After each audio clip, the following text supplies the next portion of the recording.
بنگلہ دیش میں شیخ حسینہ کا تختہ الٹنے کے ساتھ ہی بھارت نے گنوایا ایک اچھا دوست۔ بن بلائے مہمان کی کب تک کرے گا بھارت مہمان نوازی؟ کیا نئی حکومت کے ساتھ بھارت اچھے تعلقات کر سکتا ہے استوار، یا پھر چین اور پاکستان کی طرح بنگلہ دیش بنے گا بڑا مسئلہ؟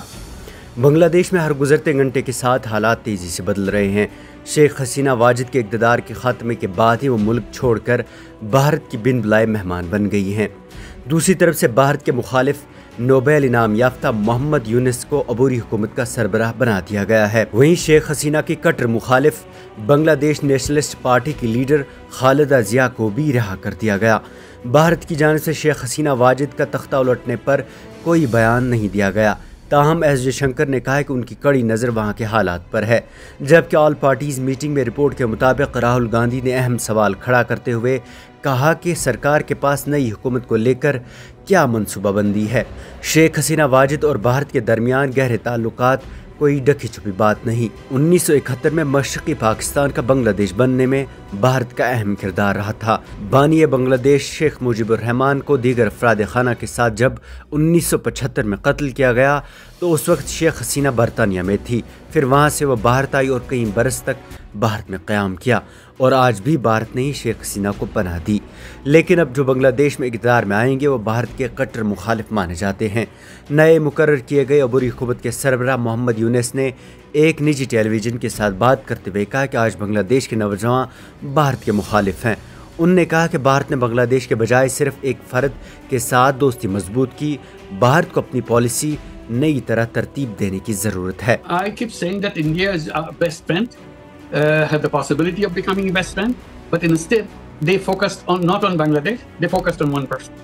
So their relationship became one person relationship. This is a wrong relationship. Now that Hasina has failed in doing things for the people, so the people are angry at India because you are supporting the person who destroyed our life.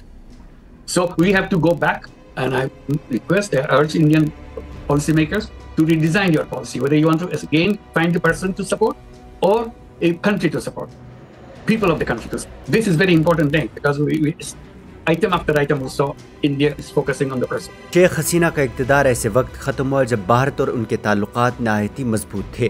2023-24 کے دوران دونوں ملکوں کے درمیان $13 billion کی تجارت ہوئی ہے۔ بنگلہ دیش ہندوستان کی کپاس کے برآمدات کے لیے ایک بڑی منڈی ہے اور ہندوستان سے پیٹرولیم مصنوعات اور اناج کی نمایاں مقدار درآمد کرتا ہے۔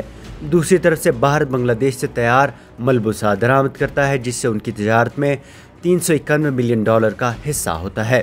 اس سے اہم بات یہ کہ دونوں ملکوں کے درمیان آزاد تجارتی معاہدے کے بارے میں بات چیت اکتوبر 2023 میں شروع ہوئی تھی، جس کا مقصد دونوں ملکوں کے درمیان تجارت کی جانے والی اشیاء پر کسٹم ڈیوٹی کو کم کرنا یا ختم کرنا تھا۔ ورلڈ بینک کے ایک پیپر کے مطابق اس معاہدے سے بنگلہ دیش کی بھارت کو برآمدات میں 297% اور بھارت کی برآمدات میں 172% تک اضافہ ہو سکتا تھا، لیکن اب یہ پورا نہ ہو سکا۔ مالی سال 2024 ہندوستان کا بنگلہ دیش کے ساتھ $9.2 بلین کا تجارتی سرپلس تھا۔ بڑی برآمدات میں کپاس، کافی، چائے، سبزیاں، گاڑیاں اور برقی مشینری شامل ہیں۔